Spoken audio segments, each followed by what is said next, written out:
And I want you to tell me what it is that Sarge does for you and what it means to you to have her in your life. Personally, Sarge has been a blessing from up above. I was a lost individual. I spent a lot of time isolating myself from people, from certain situations. And with Sarge now in my life, I'm able to get out and I'm able to do things that so-called normal, people do. Whatever your definition of normal is. It's nice to be able to go out to dinner with my wife, to be able to have that relationship, and do things that normal couples do. Go see a movie. So what kind of stuff was happening that prevented you from doing that? What was going on? The anxiety of crowds, from being deployed. You never knew what was going to happen. Mm-hmm. Large crowds. I mean, anybody could do anything at any moment. That would cause somebody to either be injured or lose their life.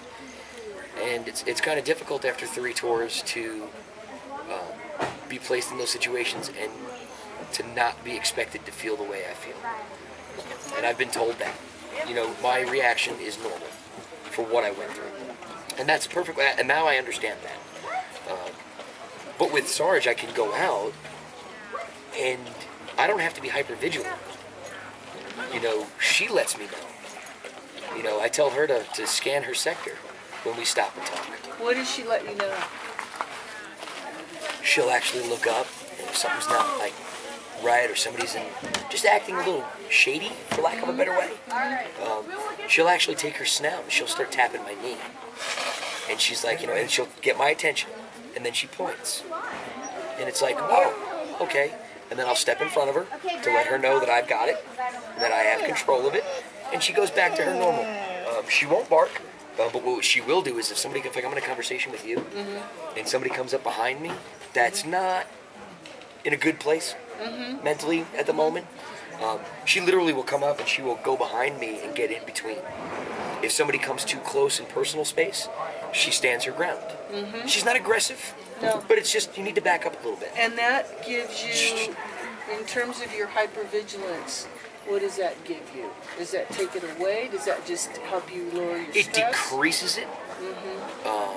It's as if being on deployment and having a soldier under me tell me, hey, Sarge, you need to check this out.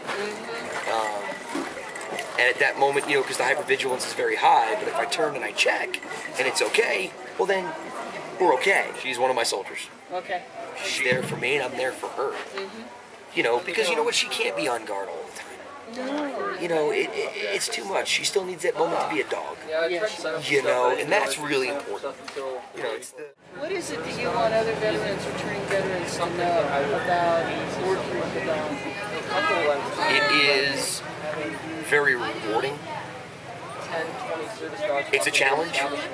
It really is a challenge. Does it help you focus? When you get out, and in my case being medically retired, I was very lost. I felt like I didn't have a mission, didn't have a goal. And when the opportunity was placed in front of me to help work with a dog and receive a service dog, I jumped on it. And it's very mission orientated. There are certain tasks and there are certain commands that have to happen in order to be able to be professional in public, in order to be able to get out in public and to serve the purpose. So in some ways that makes a whole lot of sense from a military experience. Completely. It's like, okay, hey, look, man, we got to go out and this is our mission and this is what we're doing. Take that, place it in the civilian sector, place it with a dog. It's the same thing. Minus the firearms and all that stuff. Right. But it's the same. In my mind, it's the same essence. And my thing is and I think I said this to you earlier on. It works for me. It may not work for everyone. Right. There are with PTSD, especially for our veterans coming back right now, there are so many avenues. I went through a lot of those avenues. None of them worked. Thanks to Sarge, I'm off of my medications. Really proud of that. you know, my bathroom sink looked like a pharmacy. And I got to the point where I was walking around like a zombie. My wife looked at me and said, "This isn't a way to live." And I had gotten very complacent in the medication.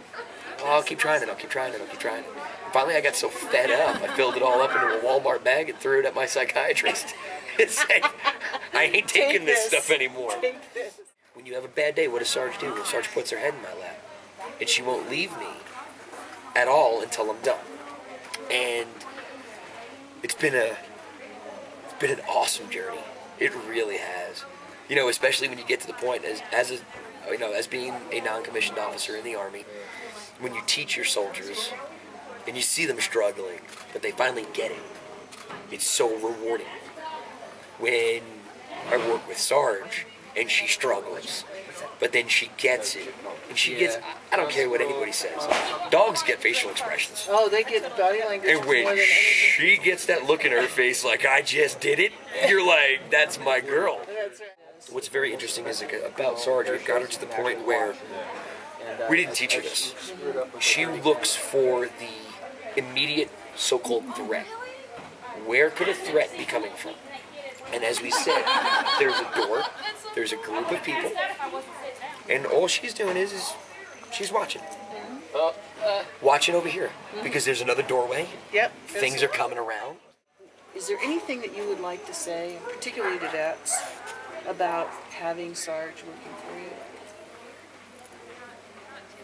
Can I check out your little, There are options. There really are. Your life isn't over. You know, you don't have to isolate yourself. You don't have to be constantly hyper vigilant. You don't have to be that way. You can try to figure something out. You gotta put your best foot forward and take it. Don't take on the world right off the bat. Take baby steps. You know, and the thing that really important for me is you know, I'm not getting shot at. I'm not getting blown up anymore. I don't have to worry. And it's a hard thing to get through. It really is.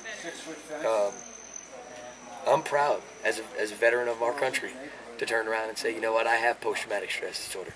I have a traumatic brain injury. And I'm proud of it. I don't hide behind it. You know, people could call it a stamp all they want. But you were doing your job. I was doing my job. And I got it the way I got it. And that's not down to play anybody else that has it. No, but for veterans specific. If anybody understands that life is too short, it's guys that were in my shoes. She's got my back. And she's got your back. You know, I've said it before. You know, she's got, not only does she have my back, but she's got my 360 all the way around me. Yeah. And it's so comforting. You know, we've started our organization, Paws and Stripes. So it's called Paws and Stripes? It's called Paws and Stripes, and they can go to pawsandstripes.org. Okay. They can. There's a lot of research for veterans on the website. Okay.